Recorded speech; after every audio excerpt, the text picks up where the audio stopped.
If alcohol is poison, why is it sold everywhere?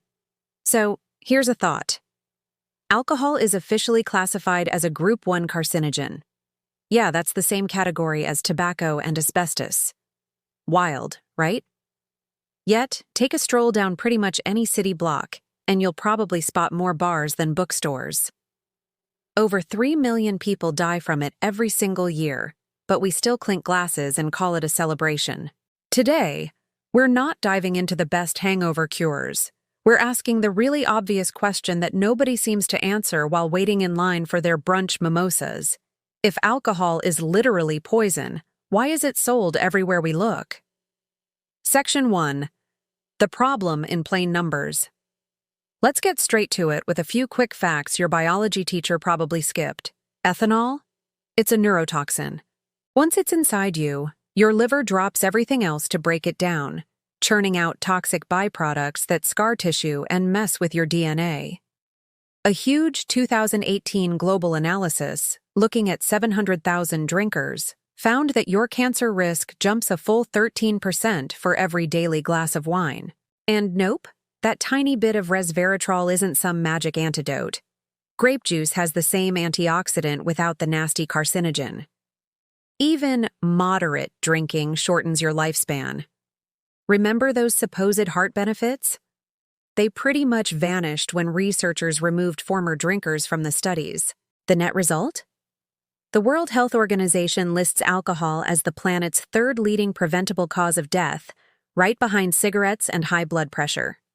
So, poison? Check. Massively available? Double check. Now, let's dig into why that is. Section 2. The industry machine. Imagine running a business where your product legally hooks 1 in 12 customers and you don't even need a patent. That's alcohol for you.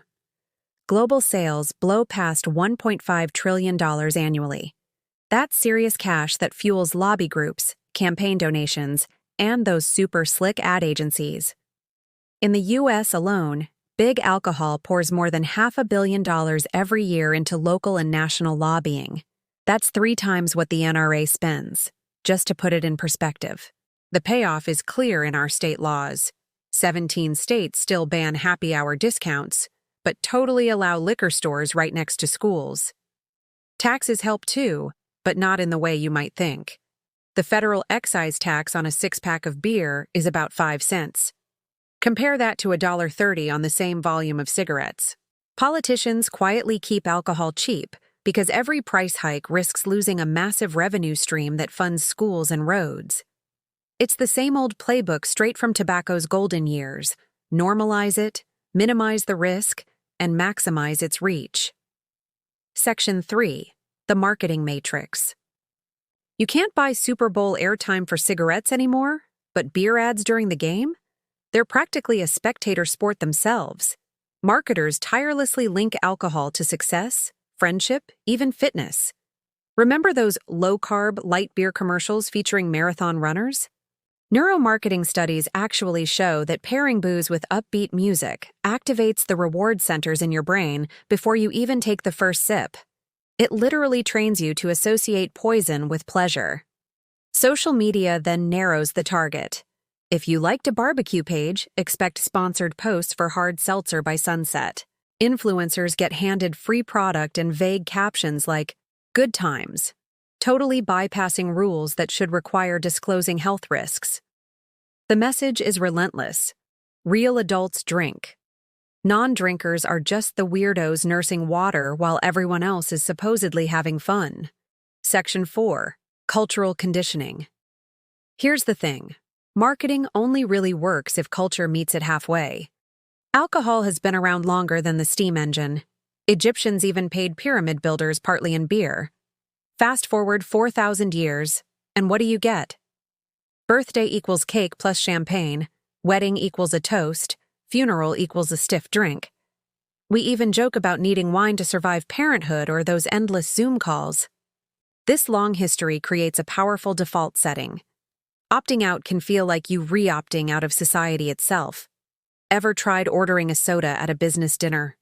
Your colleagues suddenly turn into amateur detectives.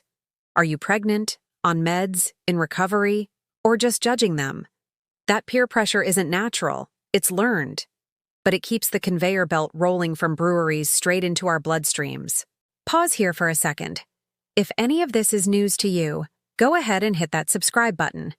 We're all about tackling the social rituals that keep dangerous habits alive. Drop a comment below. What's the strangest place you've ever seen alcohol sold? Section 5. The solution. Seeing the matrix. Look, just knowing all this won't magically empty every liquor shelf, but it sure dissolves that illusion of inevitability. Start by spotting the hooks. Notice when a movie scene makes drinking look rebellious, or when a menu calls a margarita liquid sunshine. Ask yourself who really profits from that story. Second, normalize opting out. Mocktails and alcohol-free bars are absolutely booming because the demand is finally vocal. Third, push for policy changes. Every city council that limits liquor store density or bans outdoor alcohol ads is responding to citizens writing emails. Change isn't going to come from a single sober January. It comes when we start treating alcohol like the serious public health issue it actually is. The same way seatbelts eventually got treated, and the same way cigarettes eventually did. So, there you have it. Poison is sold everywhere because the money is massive, the marketing is masterful, and the myths are stubbornly medieval. But myths always break under scrutiny. Next time you walk past 3 bars on one block, remember this.